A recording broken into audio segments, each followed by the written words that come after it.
Welcome to another week of my meal prep perspective. I'm happy to formally welcome you to my channel and thank all of you for your support. I recently crossed the 10,000 subscriber threshold. Woo woo! And I'm so honored to have your support. Thank you from the bottom of my heart. Throughout this video today, I'll walk you through my entire meal prep process with all my tips and tricks along the way. And if you're new here, I'm Lisa. I love sharing my weekly meal prep process to be both a source of inspiration and a resource for any of your meal prep questions. I've been meal prepping in some form for over a decade, and after completing my master's degree in public health nutrition, I started viewing meal prep as one part of a preventative health ecosystem. I also work in the fitness industry, so my non-diet viewpoint on meal prep is pretty different from most of the other health and fitness creators and content that exists out there. If you're interested in my advice on meal prepping, or you're just curious about my own journey and why I love meal prepping, then keep watching this video and hit that subscribe button. Join me in my meal prep process from start to finish, and we'll make nutrient-dense, healthy meals you'll love. This week, I decided to show you all a little bit more of my pre-meal prep process. Some of you had been asking about it, so here's how I start my mornings when I'm meal prepping. I almost always have a stovetop espresso with my mocha pot. It's my favorite way to drink coffee. There's really nothing else like it in my opinion. And I'm also showing you the things that I get out in order to film all of my meal prep content. This is also such a special time in the morning in my house because the light is like unbelievable. It's just incredible. So I've got all of my things out, and don't ask me why I also have my tassel from graduation in my same drawer with all my other stuff. So if you don't want to see my morning process, you probably already skipped ahead by now. I'm going to start off this week by boiling my beets. You can buy these already pre-boiled, but this week they didn't have them at the store actually, that's why. So I had to make them myself, but I really was committed to making this beet pasta. So I'm going to get those started boiling, and I'm going to get my Instant Pot heated up as well. I'm going to heat it up onto high, and then once it's hot, I'll add my olive oil in. And since it's already hot, I'm adding in my beef. This is pre-cut for beef stew. We don't really eat a lot of red meat in my house. It's really, without going on an insane tangent here, it's really not ideal to eat red meat every single week or multiple times a week, so we avoid it. I can talk more about that. If you want to know more about that, comment below and ask your questions. Happy to answer them.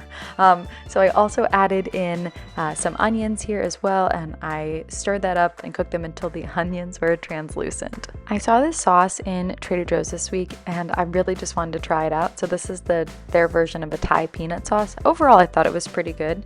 Definitely not as spicy as we like. We like spicy food most of the time. So I added a jar in, and also some water, and then I added another jar in, and also another jar of water. And as far as pre-made sauces go, honestly, sometimes they're great, sometimes they're just okay. So there's really nothing wrong with using a pre-made sauce. If you have the time or the skill to make sauces from scratch, do it. But if you don't, pre-made is great and also can help you really cook with more variety. The one note I'll say about pre-made sauces is, personally for me, I don't really tend to like sauces that have a lot of sugar in them, especially like a pasta sauce. So I usually look at the ingredients, the nutrition label, and just see if it seems like something I would like, then let's try it. Let's see, we'll give it a chance, So in the last few steps, I turn the Instant Pot on high, and I'm cooking it for 30 minutes, and I also always pay attention to the steam underneath my counter. So just a note. Next, my beets are definitely done cooking, so I turn the heat off. I'll let them cool off in the pan while I set out my meal prep containers.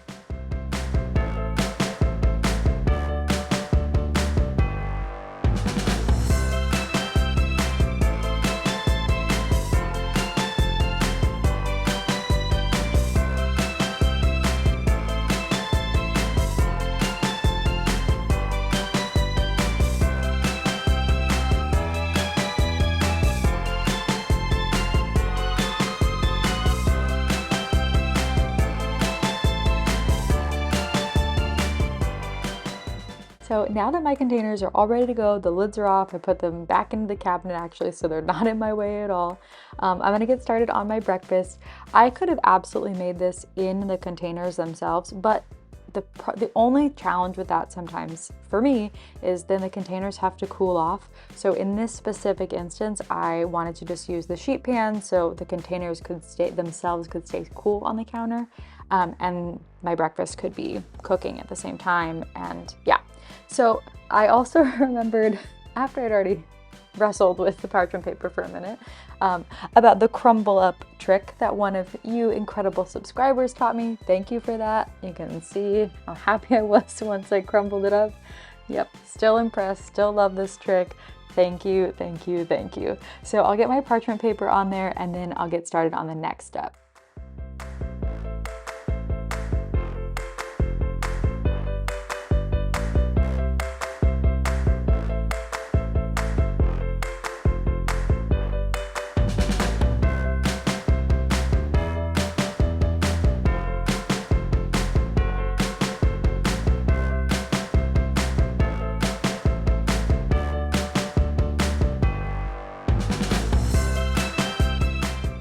All right, we're all ready for our frozen shredded hash browns.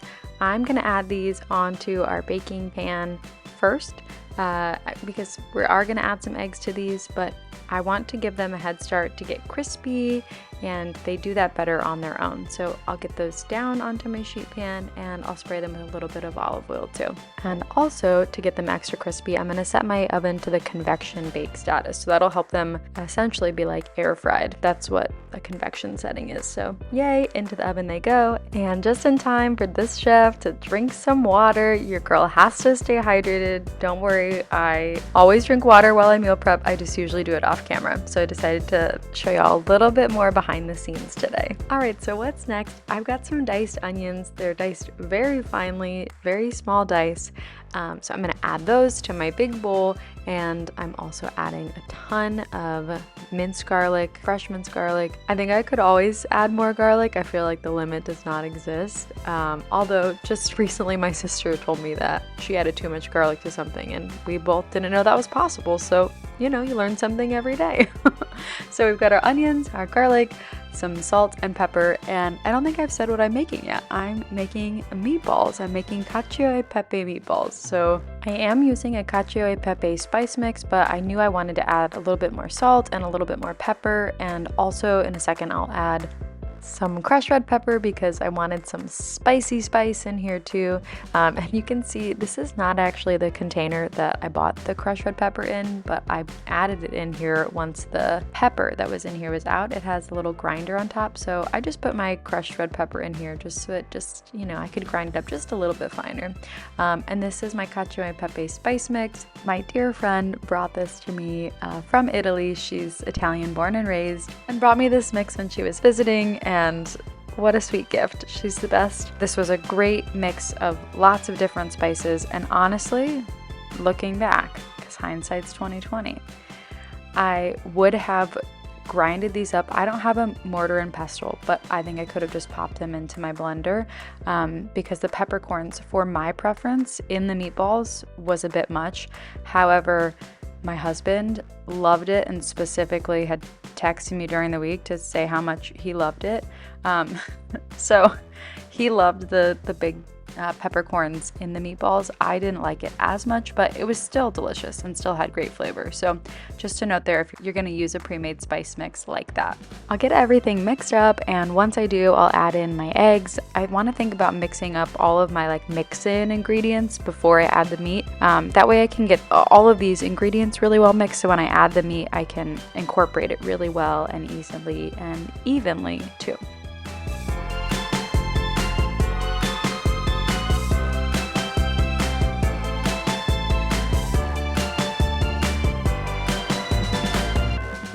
Now that everything is well mixed, rings are coming up, and we'll get our lean ground turkey into the bowl. And you can see I started mixing with a spatula and then changed my mind, decided to just do it all by hand. It's really the best way, in my humble opinion.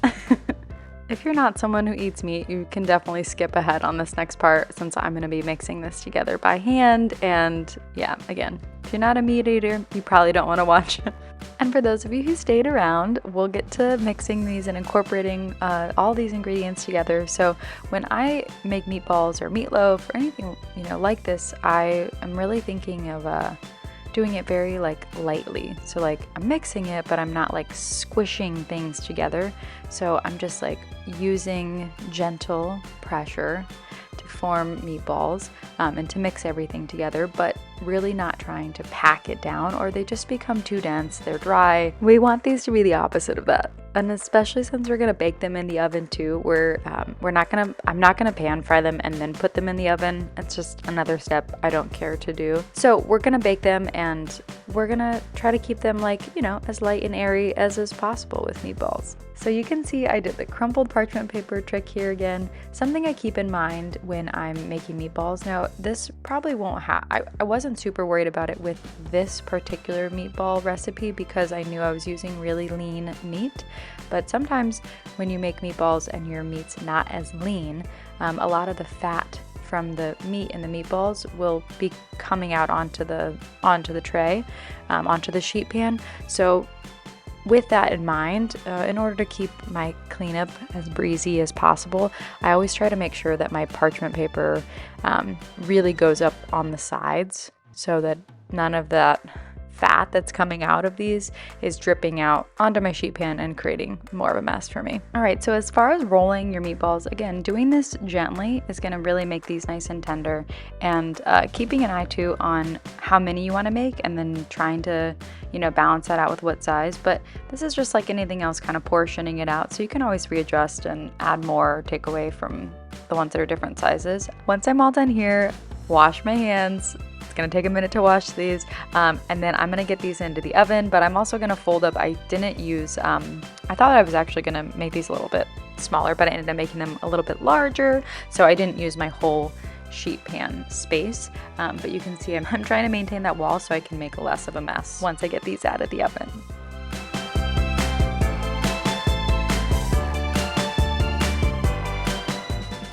All right, so these meatballs are going into the oven, and what's coming out of the oven are my hash browns. They're nice and crispy, definitely crispier on the edges than the middle, and that's just part of the fun.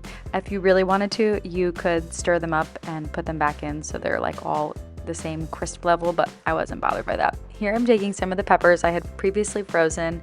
I use them in my stasher bag, and when I took them out of the freezer right before doing this, I tried to crush up as many as I could and like break up the larger pieces, but I'll do that with some of the pieces that remained, and I'll spread them out on my sheet pan, and I'll get ready to add my eggs on here next.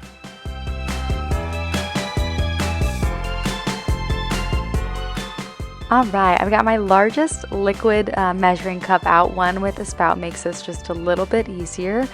So I'm gonna get my eggs cracked and into this bowl, and you could absolutely crack the eggs directly onto the sheet pan.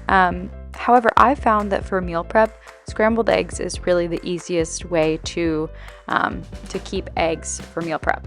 So like a egg over easy or over hard or soft or whatever like that. Poached eggs don't meal prep as well. So that's just from my own experience. And I love scrambled eggs. So I'm gonna get my eggs scrambled up. You could also add like milk or cream into your eggs if you wanted them to be a little more creamy, up to you. I always add my salt into my eggs and mix them up. I definitely saw a chef on TV say that once. I don't remember who or when, but so I've just done that ever since. So I'll get these poured on here, trying to make the pour as even as possible. Once I do, I'll also add some fresh ground black pepper to the top. And I prefer, instead of mixing the pepper in with the salt, I just find that it kind of all sticks together and gets lumpy and clumpy, the pepper does, with the eggs. So I just add it on top. I think it works way better for me personally.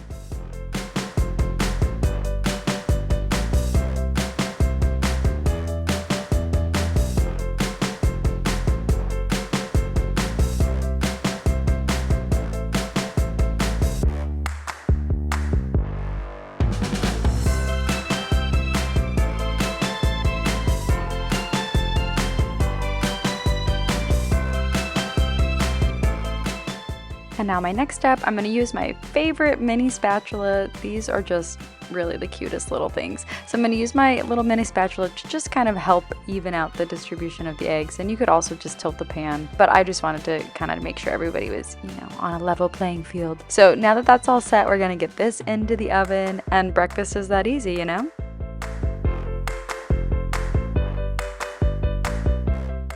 Now that those are working in the oven, I'm gonna get my work surface cleaned. I'm using some Lysol spray. I let it sit and then I'm wiping it down.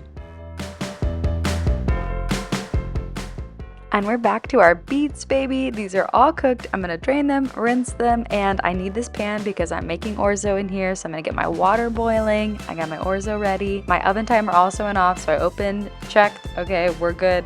My Instant Pot timer went off, so I'm releasing the steam. I was definitely expecting more steam, but there pretty much wasn't any, so we're on to the next. Didn't take long for the Instant Pot pressure to return, but I always open it really, really slow. So yeah, look at that. Wow. Okay, you can't really see it yet, but you will. It's incredible. This definitely is soupy, which is exactly what I wanted because this isn't all that we're gonna do to this. So the meat is nice and tender. The onions are cooked all the way. I mean, delish. So delicious. Okay, so we're gonna turn the Instant Pot back on, but we're gonna put it on the saute. I'm also adding some veggies in here. Shocker, might shock you.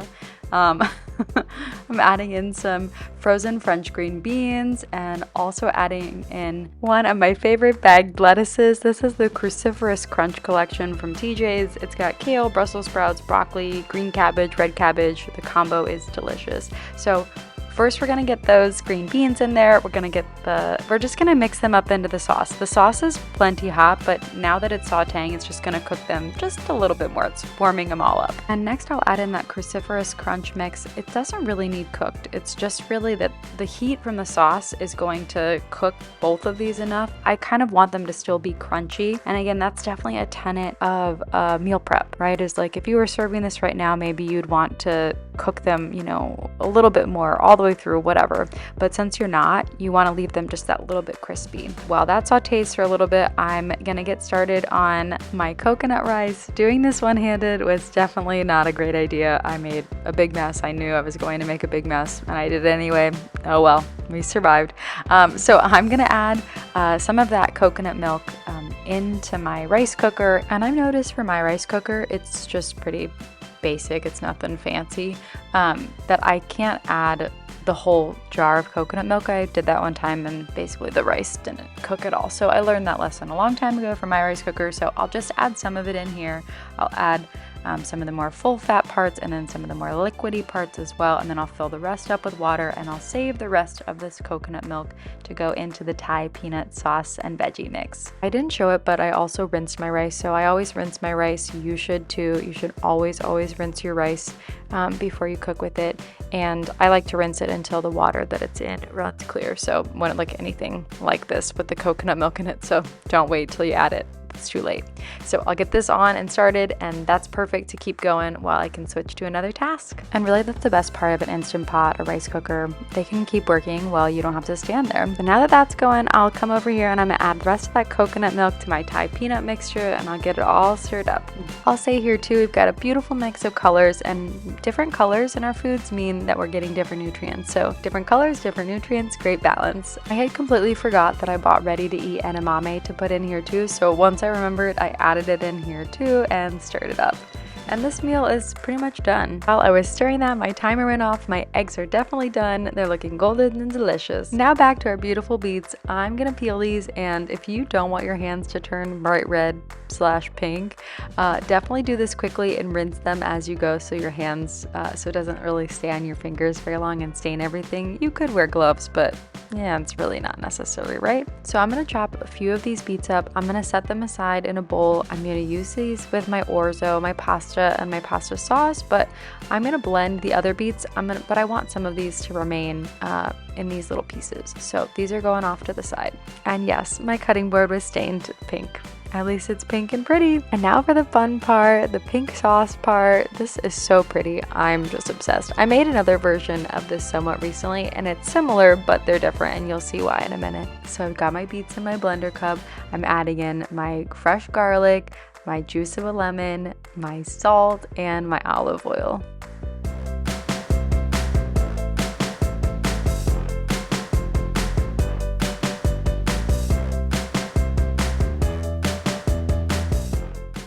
We'll get the lid on and get this ready to blend. There really is something absolutely magical about when this starts blending and it just turns this beautiful pink color. It's just so mesmerizing and I love it. So now that this has come together, I'm going to take it off the blender, and I just really wanted to make sure that everything was blended together well. Now I'm going to add in some goat cheese. If you don't like goat cheese, I know you people exist. My sister is one of them, so I love goat cheese, but you know, if you don't like goat cheese, you could definitely use feta or another creamy cheese that you enjoy. Actually, you know what would be probably pretty good with this is Boursin cheese. I mean, I love that stuff on anything, so I bet it'd be good here too. Why not? This pretty and pink sauce is all done. We're gonna set it to the side, and we're gonna get our orzo into boiling water. This will boil really quick. Orzo's a teeny tiny pasta, so we'll get that moving and grooving, and once it's done, we'll drain it, and we're gonna combine the two of these. There are just some things you think I would know better than to do one-handed. This definitely was one of them, and I did it anyway, but I made a giant mess. I cleaned it up. Go me. Oh, guys, I really am trying here for you. I want you to see everything I'm doing, and I know I don't have a hands-free setup yet. I'm working on it. Okay, so I also added my beets that I set to the side. I added those in here, and I'm mixing those up, and look at this pretty pink sauce. Had to get a little taste test in there, you know, on camera, because yeah, I'm saying it's incredible because it is. You need to make this. It's so good. Look at that. And it's just really impressive. Honestly, it's really impressive to see it in person. And just like that, we're ready to plate everything. I'm gonna start with my eggs. I'm gonna get these sliced up and portioned out into the containers. I'm doing 10 servings, 5 for me, 5 for my husband.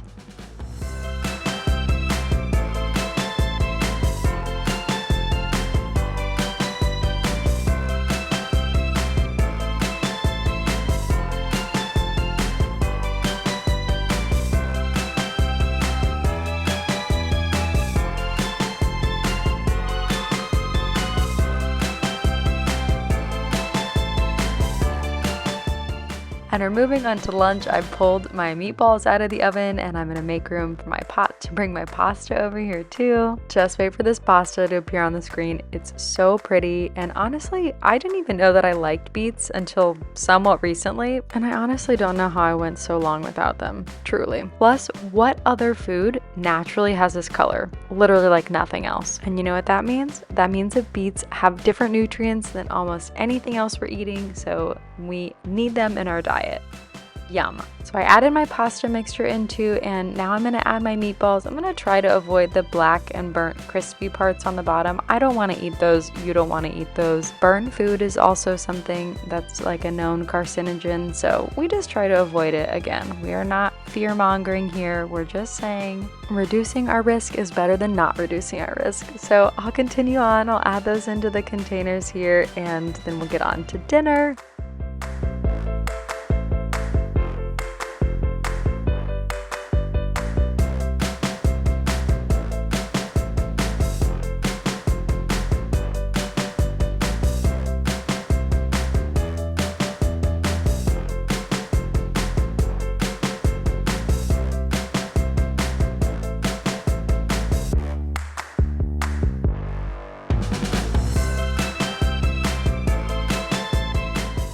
Alright y'all, we made it to dinner. I'm going to start it off with coconut rice first. I'm going to add that into each container, and then we'll be back for the next.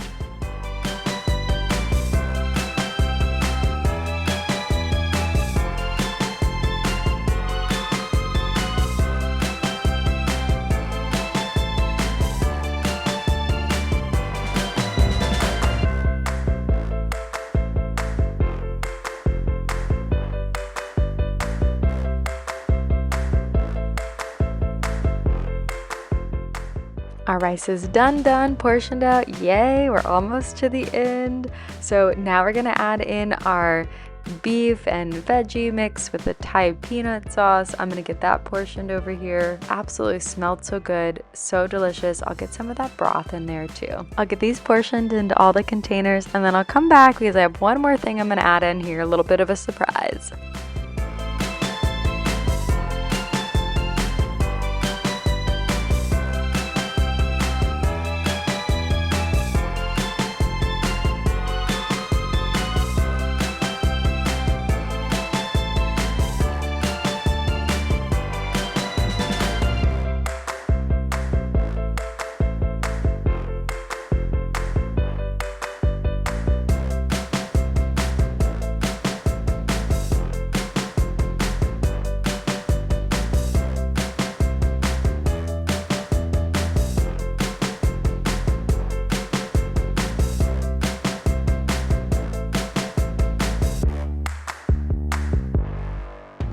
I decided I also wanted to add some of these in there. These are the Taiwanese green onion pancakes from Trader Joe's, and they are superb. They're so good. They cook really fast. So I'm gonna add one of those into each of those lunches, but I'm gonna do that fresh every day because they're just very different foods. Their water content is really different, and I would absolutely expect if you did all 5 days that by the 5th day, green onion pancake would have mold on it.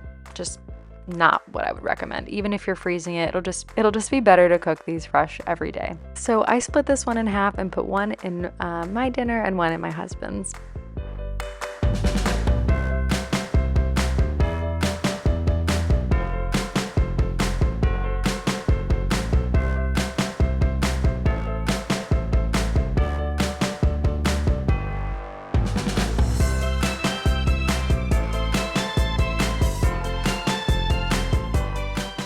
And hallelujah, we made it. We're done. We've got a whole week of delicious, nutritious meals, nutrient diverse. Oh, so good. Made at home, made with love. And honestly, the best part, I don't have to think about what we're eating all week. Thanks so much for watching. I can't wait to answer your questions in the comments. Ciao.